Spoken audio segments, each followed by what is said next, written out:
پھر اگر بالفرض آپ اس کتاب کی طرف سے شک و میں ہو جس کو ہم نے آپ کے پاس بھیجا ہے، تو آپ ان لوگوں سے پوچھ دیکھیے جو آپ سے پہلے کی کتابوں کو پڑھتے ہیں، مراد تورات انجیل میں، تو آپ قرآن کو سچ طرح بتلائیں گے۔ یہ لوگ قرآن کو جو جھٹلاتے ہیں، آج دنیا میں قرآن کو جو جھٹلاتے ہیں، ان سے کہہ دیجئے جنہوں نے توریات کو پڑھا تھا، جو یہودی لوگ ہیں، جو انجیل کو پڑھا تھا، یہ نصرانی لوگ ہیں، ان سے کہہ دیجئے کہ ان کے کتابوں میں قرآن کے نسبت بھی اشارہ ہے اور قرآن کو سچا بتلائیں گے۔ بے شک آپ کے پاس آپ کے رب کے طرف سے سچی کتاب آئی ہے، بالکل سچی کتاب ہے قرآن، ایک حرف بھی اس میں جھٹلانے کے لائق نہیں ہے۔ الف لام میم ذالک الکتاب لا ریب فیہ، ٹھیک ہے، آپ ہرگز شک کرنے والوں میں نہ ہو اور نہ شک کرنے والوں سے بڑھ کر ان لوگوں میں سے ہو جنہوں نے اللہ کی آیتوں کو جھٹلائے، کہیں آپ نوز باللہ تباہ نہ ہو جائے۔ اس طریقے سے اللہ تعالیٰ ہمارے پیغمبر صلی اللہ علیہ وسلم کو بھی ہدایت دیتے ہیں اور ڈراتے بھی ہیں، لیکن ان جن لوگوں کے حق میں آپ کے رب کی یہ عزلی بات کی ایمان نہ لائیں گے ثابت ہو چکا ہے۔ جو لوگ اس قرآن کو نہیں مانا وہ ایمان نہیں لائیں گے، اللہ کے فرصت میں ان کا بات ثابت ہو چکا ہے۔ دنیا کے علم میں یعنی آدھار کارڈ میں تو وہ مسلمان یا ہندو یا یہودی یا نصرانی لوگ جیسا بھی ہو آدھار کارڈ کے حساب سے ہے، لیکن اللہ کے حساب سے کون مسلمان ہے کون کافر ہے، وہ سب اللہ کے حساب سے ہے، ٹھیک ہے، یہ ماننا چاہیے۔ ایمان لائیں گے ثابت ہو چکا ہے، جو لوگ ایمان لائے، اب جو ایمان نہیں لائے وہ ایمان نہیں لائیں گے، وہ ثابت ہو چکا ہے، اللہ کے حکم میں وہ آ گئے ہے، اللہ جاننے والا ہے، پہچاننے والا ہے، ٹھیک ہے، وہ کبھی ایمان نہ لائیں گے گو ان کے پاس تمام دلائل ثبوت حق کے پہنچ جاوے، پھر بھی وہ لوگ ایمان لائیں گے جب تک کہ عذاب دردناک کو نہ دیکھ لے۔ اللہ کی طرف سے ایک جھونکا آ جائے گا تو وہ پھر جائیں گے یا اللہ کر کے چلاتے رہیں گے، جیسا فرعون مرتے وقت تو چلانے لگا میں مسلمان ہو گیا کر کے، سمجھنے کی بات ہے، ٹھیک ہے، مگر اس وقت ایمان نفع نہیں ہوتا، چنانچہ عذاب شدید بستیوں میں سے کوئی بستی ایمان نہ لائی کہ ایمان لانا اس کو نفع ہوتا، ایمان لانے سے ان کو فائدہ ہو جاتا۔ ایک اللہ کو ماننا چاہیے، ہم کو سوچنا چاہیے، پیچھے کی طرف منہ موڑ کر دیکھ لو، سب سے پہلا کون پیدا ہوا؟ آدم علیہ السلام، دادی ماں حوا نے پیدا ہو گیا، تو کون ہے وہ؟ مسلمان ہیں، تو ان سے اولاد بنی، تو ہم سب کون ہیں؟ آدم علیہ السلام کے نسل سے، تو ہم کون ہیں؟ مسلمان ہیں۔ جاننا چاہیے، پہچاننا چاہیے۔ ہم آپس میں یہ مذہبیں بنا کے رکھ دیا، شیعہ ہے، سنی ہے، حنفی ہے، مالکی ہے، حنبلی ہے، یہ اور کچھ ہے، اس طریقے سے ہم لوگ امامیں بنا دیے۔ کیا پیغمبر صلی اللہ علیہ وسلم حنفی ہے؟ کیا پیغمبر صلی اللہ علیہ وسلم اور صحابہ رضی اللہ عنہ اس طریقے سے 3-4 طریقوں سے بانٹے گئے، یا ورلڈ میں شیعی سنی کر کے قتل کہاتے ہیں؟ کیا پیغمبر صلی اللہ علیہ وسلم سنی ہے، شافعی ہے؟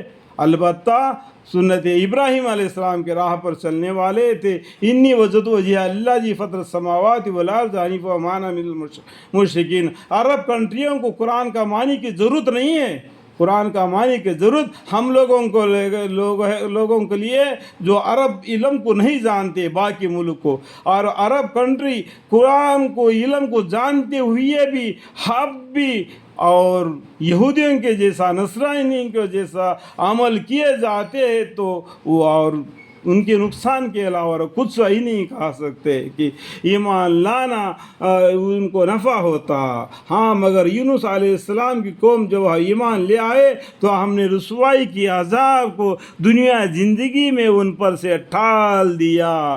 دیکھو، بغیر پیغمبر کا جو قوم اللہ کے عذاب سے بچ گئی تو وہ یونس علیہ السلام کی امت ہے، یونس علیہ السلام کی امت ہے۔ بغیر پیغمبر کے ان لوگوں نے عذاب الہی سے ڈرا اور مان لیا اور یونس علیہ السلام کو اللہ تعالیٰ نے مچھلی کے پیٹ میں پکڑ لیا. وہاں پر انہوں نے دعا مانگے, اللہم انی ظلمت, کہ انہوں نے دعا مانگی, اور اس کے بدولت اللہ تعالیٰ ان کو واپس زندہ اور بھیج دیا. ان کو پیغمبر کو مچھلی کا پیٹ میں پکڑ لیا اور ان کے امت کو کیا کیا, ہدایت دیا. ہدایت دینا اللہ کے قبضے قدرت میں ہے, ہدایت دینا اللہ کے قبضے قدرت میں ہے. بغیر پیغمبر کے جو ایمان لائے اور یونس علیہ السلام کی امت ہے, ٹھیک ہے. تو ہم نے رسوائی کے عذاب کو دنیا زندگی میں ان پر سے ٹال دیا اور ان کو ایک خاص وقت یعنی وقت موت تک خیر و خوبی کے ساتھ عیش دیا, الحمدللہ. اور ان کو مدعو کرا کہ کیا تحقیق کیس ہے, اگر آپ کا رب چاہتا تو تمام روائے زمین کے لوگوں کو سب کے سب ایمان لے آتے. اللہ چاہتا تو تمام روائے زمین کے لوگوں کو ایمان کی طرف بلا لیتا. جس طریقے سے یونس علیہ السلام کو امت کو بغیر پیغمبر کے اللہ کے طرف ایمان لانے والے بنا دیا. اگر آپ کا رب یعنی اللہ تعالیٰ چاہتا تو تمام روائے زمین کے لوگ سب کے سب ایمان لے آتے. سو جب یہ بات ہے تو کیا آپ لوگوں پر زبردستی کر سکتے ہیں کہ اس کو ہاتھ پکڑ کر کھینچ کر مسجد میں لے آنا, کہ اس کو زبردستی سے اس کو کلمہ پڑھانا؟ کوئی ضروری بات نہیں ہے. اللہ جس کو چاہے اس کو کلمہ پڑھاتا ہے, اللہ جس کو چاہے اس کے راہ پر لے لیتا ہے. جو بے راہ ہے ان کو اللہ خود جانتے. اس لیے کہتے تھے کیا آپ یعنی پیغمبر صلی اللہ علیہ وسلم لوگوں پر زبردستی کر سکتے ہیں جسے وہ ایمان ہی لے آوے؟ حالانکہ کسی شخص کا ایمان بدون خدا کے حکم یعنی معاشیت کے ممکن نہیں. کوئی ایمان لانا اللہ کے حکم سے ہو سکتا ہے, بغیر اللہ کے حکم سے وہ ایمان نہیں لا سکتا. چاہے کتنا بھی اس کے اوپر تبلیغ کرو, لیکن قرآن لے جا کے اس کا سر پر بھی رکھ دو, پھر بھی وہ ایمان نہیں لائے گا جب تک اللہ تعالیٰ اس کو ایمان کی توفیق نہ دے.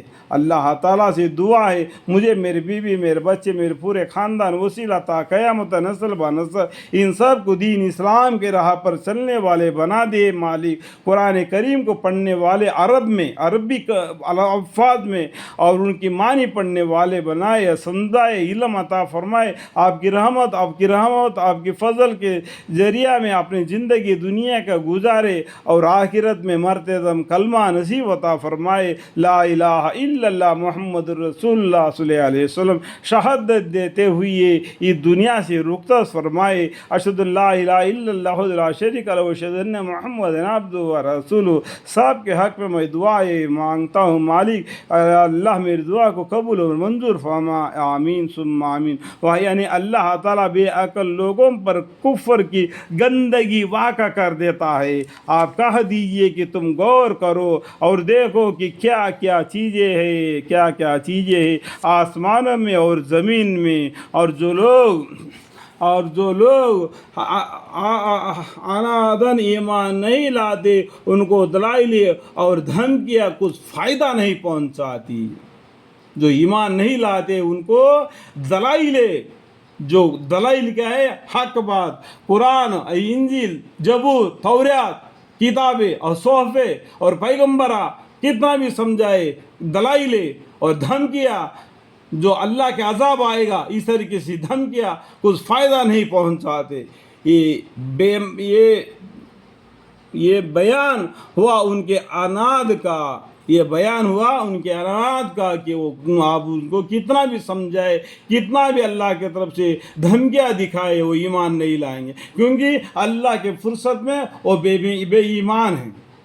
اللہ تعالیٰ سب کو سمجھنے کی توفیق عطا فرمائے. میرے قرآن شریف کی تلاوت کے درمیان میں جو بانی پڑھنے کے سمجھانے کے درمیان میں اگر تھوڑی سی بھی غلطی ہو تو مجھے معاف فرمائے. وآخر دعوانا ان الحمد للہ رب العالمین.